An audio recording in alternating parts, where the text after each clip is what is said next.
je me suis aperçue que c'était la guerre, parce que d'abord on disait ce mot, je ne savais pas ce que ça voulait dire au début, et je l'ai compris quand j'ai vu des soldats en uniforme, des soldats en uniforme vert, qu'on appelait, les grandes personnes appelaient les verts de gris. J'avais 11 ans quand la guerre s'est déclarée. On savait que ça allait mal, que Hitler avait envahi l'Autriche et la Belgique.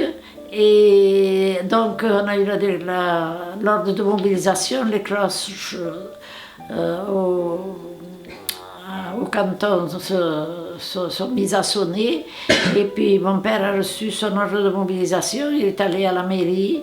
Et puis ma mère était affolée, elle pleurait très fort parce qu'elle restait à la ferme avec 3 enfants.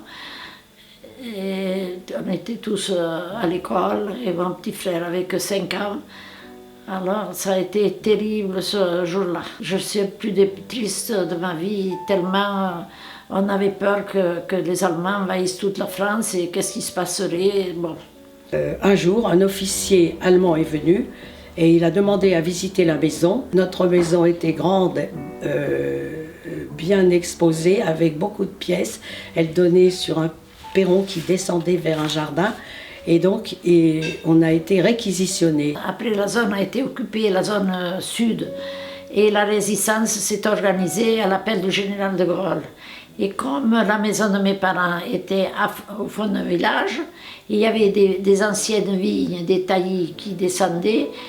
Alors le chef des maquis venait écouter Radio Londres, à la radio qu'on appelait à l'époque la TSF.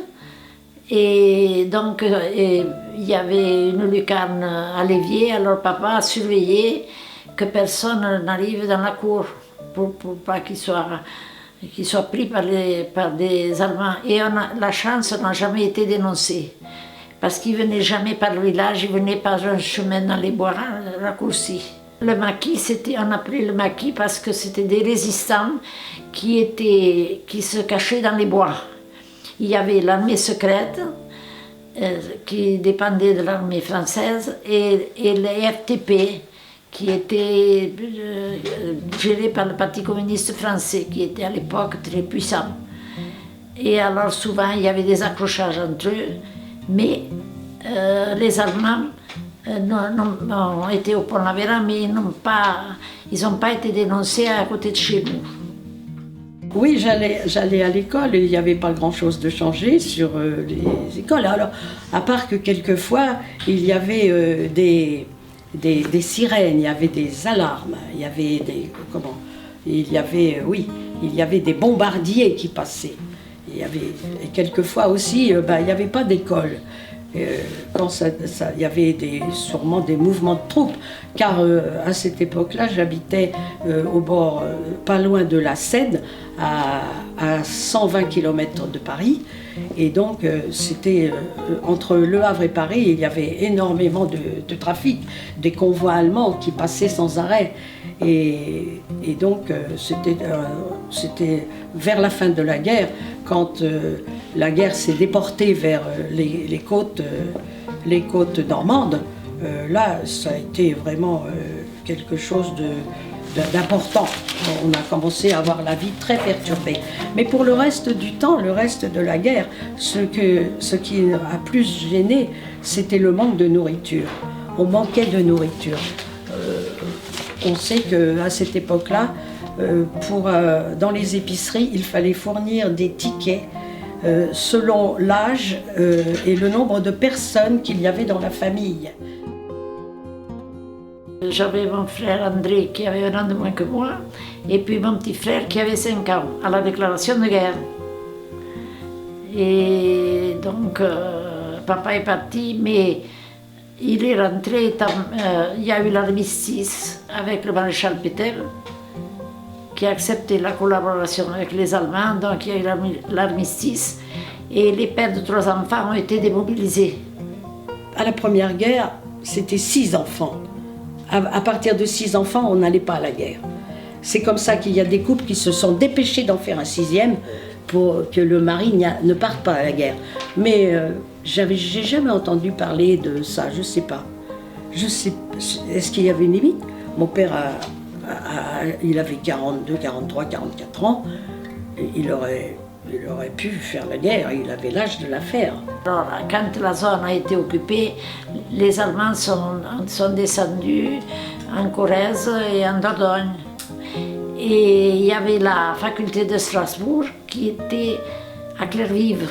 Quand on les a entendus descendre, alors tout le monde s'est caché dans les bois et moi je suis partie chercher mon petit frère qui était à l'école.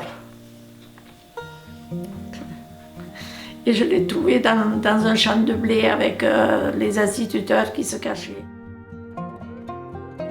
Mais finalement, ces Allemands, comme on disait, ils étaient très polis, très bien.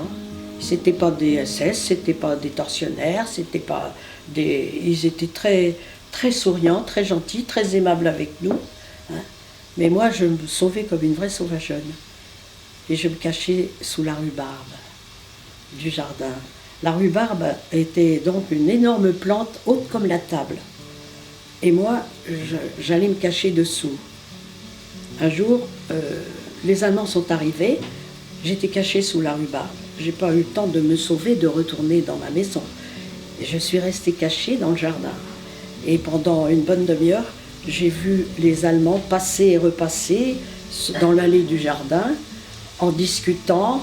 Je voyais les bottes de cuir qui passaient devant la rhubarbe. Et ils ne savaient pas qu'il y avait une petite fille cachée dessous. Et j'entendais la voix lointaine de ma mère qui m'appelait. « Où elle est, cette sauvageonne? Toujours cachée, toujours... » Et moi, je faisais toute petite. Et ils ne m'ont pas trouvée. Et quand ils sont rentrés dans la maison, ben moi, je suis sortie et je suis vite... J'ai fait le tour et je suis retournée m'enfermer. Voilà. Et il y avait une famille qui était pro-allemande, qui... Elle n'a jamais su dans le village. Et il y avait un prisonnier allemand dans le village qui était chez cette famille. Et tout prisonnier, c'était un SS qui avait été fait prisonnier, excusez-moi. Et donc il était resté même après l'armistice. Et il couchait dans la grange l'hiver. Il était vraiment malheureux. Et à côté de ça, on a eu un autre prisonnier qui est venu une semaine ramasser les châtaignes et il était contre Hitler, contre la guerre. Et il avait une femme et 3 enfants. Et un soir, à la veillée, et mon père était allé voir à l'étable pour surveiller ses bêtes. Moi, j'étais seule avec lui, je tricotais.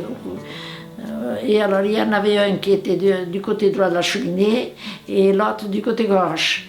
Et quand papa était parti, ils se sont mis à se disputer en allemand. Alors, un contre Hitler, l'autre pour. La fin de la guerre a été marquée par l'arrivée des Américains dans ce village. Alors ça a été une grande, grande fête. Je revois toujours le tank arrivé sur la place du village. Et ces Américains à qui toute la population a fait fête et tout, comment on montait dans les chars, comment ils nous mettaient entre les mains du chocolat, des chewing-gums, et ils parlaient américain, et ça nous amusait beaucoup, tout ça. Voilà, ça a été une grande fête, et c'était vraiment une libération, quoi. Voilà, c'est à cette époque-là qu'on a commencé à mâcher du chewing-gum. C'était un produit qui venait des Américains.